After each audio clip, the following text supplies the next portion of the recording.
कभी मंच कला का दर्पण होता था, समाज की सच्चाई को झलकाता था। आज वही मंच मजाक का मैदान बन चुका है। कुछ महीने पहले ही इंडियाज गॉट लेटेंट शो में फूहड़ता और अश्लीलता परोसने को लेकर मशहूर स्टैंड अप कॉमेडियन समय रैना, रणबीर इलाहाबादिया की जमकर किरकिरी हुई। सोशल मीडिया से लेकर मेन स्ट्रीम मीडिया में भी संवेदनशील मुद्दे पर जमकर बहस हुई और बावजूद इसके कॉमेडी के नाम पर फूहड़ता और अश्लील मजाक बनाने का यह सिलसिला आज भी जारी है। आज सुप्रीम कोर्ट ने सोशल मीडिया इन्फ्लुएंसर्स और यूट्यूबर्स पर दिव्यांगों का मजाक उड़ाने को लेकर सख्ती दिखाई। सुप्रीम कोर्ट ने समय रैना समेत 5 मशहूर स्टैंड अप कॉमेडियंस को दिव्यांग जनों पर असंवेदनशील चुटकुले यानी कि इनसेंसिटिव जोक्स बनाने को लेकर कड़ी फटकार लगाई। इसके साथ ही कोर्ट ने माफी मांगने के लिए भी कहा है। इन लोगों की तरफ से पेश वकील ने बताया कि सभी ने अपने किए पर माफी मांग ली है, लेकिन सुप्रीम कोर्ट ने इन सभी कॉमेडियंस को अपने यूट्यूब चैनल्स और पॉडकास्ट पर स्पेशली एबल्ड से बिना शर्त माफी मांगने का निर्देश भी दिया है। कोर्ट ने सख्त टिप्पणी करते हुए कहा है कि कॉमेडियंस केवल अदालत में ही नहीं बल्कि अपने सोशल मीडिया प्लेटफॉर्म पर भी पब्लिकली माफी मांगे।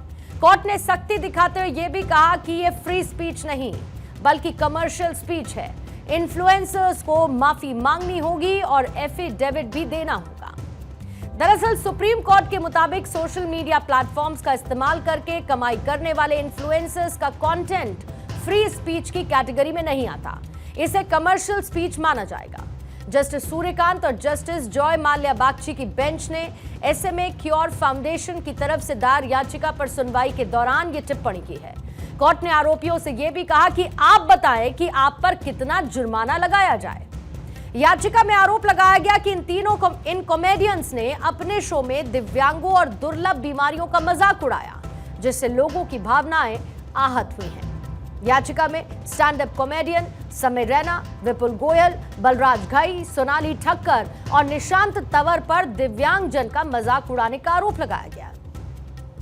याचिका को इंडियाज गॉट लेटेंट विवाद से जुड़े मामलों के साथ जोड़ा गया और कोर्ट ने सभी से एक एफिडेविट दाखिल करने के लिए भी कहा है, जिसमें यह बताया जाए कि उन्होंने दुर्लभ बीमारियों और दिव्यांगता के लिए क्या काम किया है। सवाल है कि आज के दौर में कॉमेडी की सीमा क्या है, कहां तक है और क्यों आखिर बार बार मंच मजाक बन जाता है।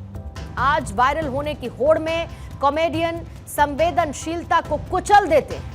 आज खुले मंच और माइक के नाम पर गली मोहल्लों का स्तर टीवी पर परोसा जा रहा है। हमें यह भी सोचना होगा कि हमारे समाज को आखिर करना क्या है इनका। क्या सिर्फ हमारे कॉमेडियन इसके लिए जिम्मेदार है? क्या सेंसर बोर्ड सिर्फ फिल्मों के लिए है और इस तरीके के कॉमेडी प्लेटफॉर्म्स के लिए नहीं है? सोशल मीडिया पर फॉलोअर्स बढ़ाने के लिए क्या कुछ भी परोसा जाएगा? विवाद के चलते इसी साल 12 फरवरी को समय रैना ने YouTube से अपने सभी एपिसोड्स को प्राइवेट कर दिया, यानी कि उन्होंने शो अपने आप से बंद कर दिया।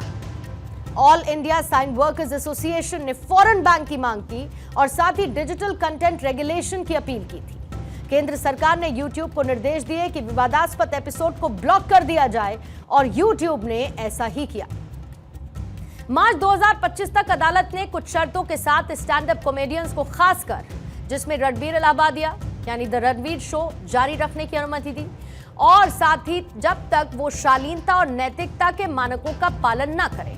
लेकिन बिना रोक टोक के फूहड़ता वाली कॉमेडी को हर बार स्क्रीन पर ला दिया जाता है। ऐसे में सवाल ये बनता है कि फूहड़ कॉमेडी से लोकप्रियता पर लगाम कब लगेगी?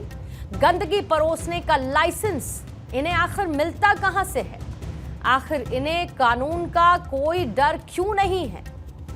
वो कौन लोग हैं जो इस तरीके की फूहड़ कॉमेडी को सुनना पसंद करते हैं? दिव्यांगों का मजाक का मुद्दा हो या फिर मंच पर गालियां और सार्वजनिक अश्लीलता, जब देश की सबसे बड़ी अदालत को ऐसे संवेदनशील मुद्दों पर संज्ञान लेना पड़े और यह कहना पड़े कि यह हास्य नहीं, ये मानसिक गंदगी है, ये तो हम सब मानते भी हैं कि क्रिएटिविटी जरूरी है, लेकिन जब मंच पर गाली देना जोक स्ट्रक्चर के तौर पर परोसा जाए तो वो कॉमेडी नहीं बल्कि कचरा होती है। और ऐसे में समझना यह भी होगा कि आखिर कब तक चलेगा ये अश्लील मजाक और कब लगेगी इस पर रोक।